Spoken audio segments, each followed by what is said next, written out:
Welcome to this explainer. I am so excited to guide you through this one.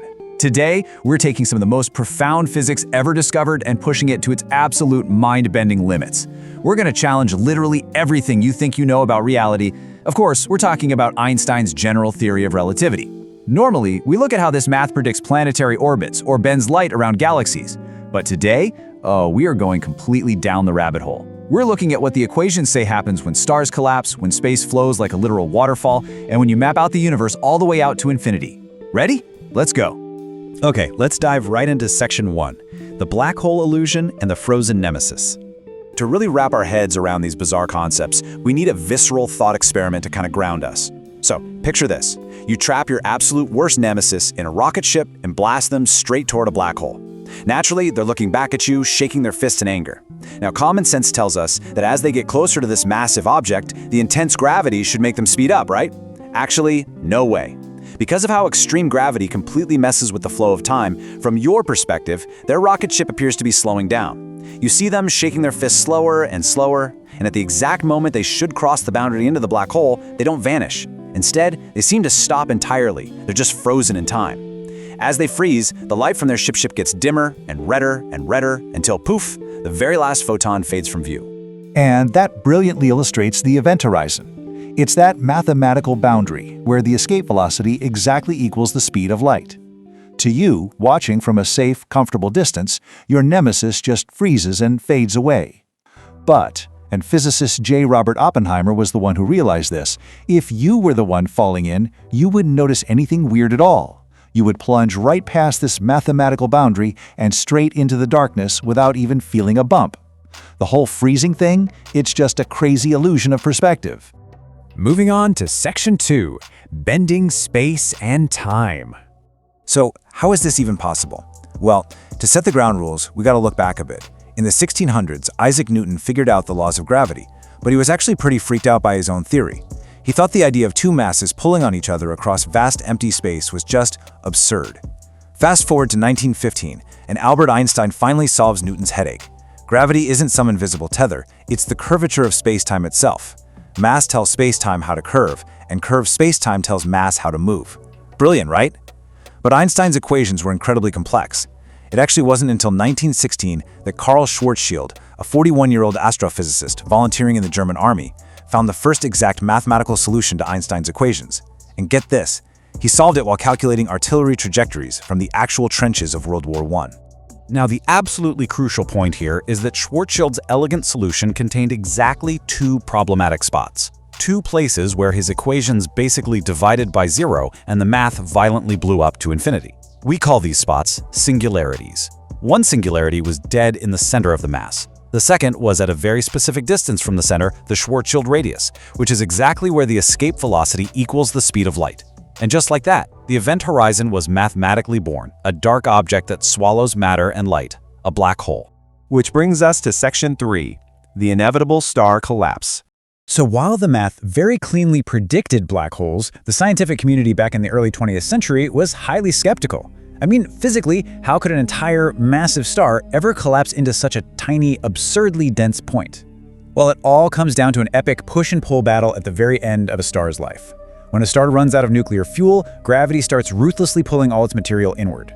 For your average stars, they compress until the electrons are squished so tightly together that they physically refuse to get any closer. This is known as electron degeneracy pressure, and it leaves behind a dense core we call a white dwarf. But a young scientist named Subramanian Chandrasekhar proved there's a strict weight limit here.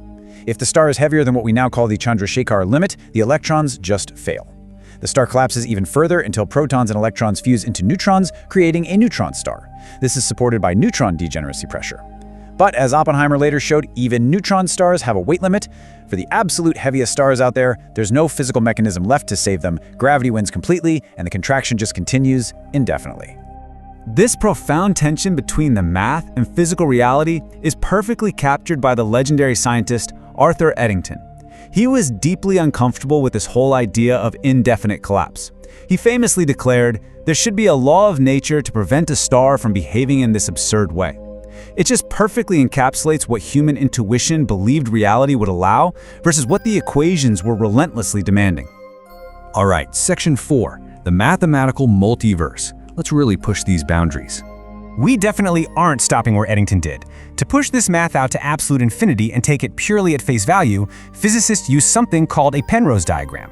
Think of this map as the ultimate fisheye lens for the universe. It morphs the infinite past, the infinite future, and infinite distances all into a single, understandable geometric shape.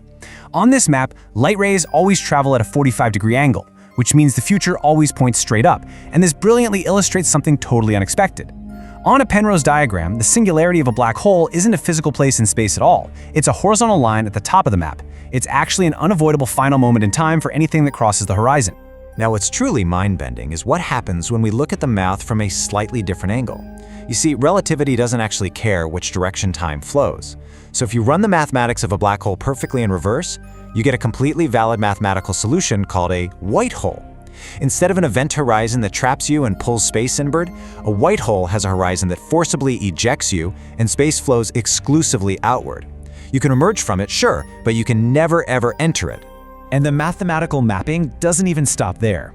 If you extend the coordinates of this spacetime map as far as they can possibly go, it reveals a bridge, the Einstein-Rosen bridge. This mathematically connects our universe's black hole to a white hole in a completely parallel universe. Pretty wild, right? But before you go packing your bags for interuniversal travel, there is a major catch. If you actually try to cross this mathematical wormhole, the bridge dynamically stretches and pinches off faster than the speed of light. You'd literally be crushed in the singularity before ever seeing the other side. Now, let's look at Section 5, Inside Spinning Black Holes. This is where things get really crazy. Let's add a critical dose of reality to all of this. Schwarzschild's original math was based on a totally stationary, non-moving mass. But in the real universe, everything spins. Stars rotate, so when they collapse, their black holes have to rotate too.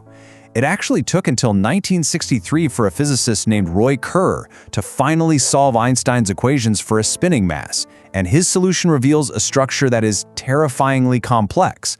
Because it's spinning, it drags the very fabric of space along with it, almost like a rushing whirlpool. First, you hit the ergosphere, where space itself is dragged faster than the speed of light. You literally cannot stand still here. Further in, you cross the outer horizon. That's your standard point of no return. But then, as you get dragged deeper, you cross an inner horizon. And here, something incredible happens. You are no longer doomed to fall into the center. You can move around freely again. And that singularity at the center? The spin has completely stretched it out from a single point into a literal ring singularity. So imagine you're inside this spinning black hole, moving freely. What happens if you mathematically fly right through the center of that ring singularity? Well, the math says you are spat out into an antiverse. This is a bizarre, mind-blowing mathematical realm where gravity operates completely in reverse. It literally pushes you away instead of pulling you in. And mapping this all out reveals the sheer mathematical madness of it. It implies an endless, repeating chain of black holes, white holes, antiverses, and entirely new parallel universes stretching on forever. It is the ultimate cosmic rabbit hole.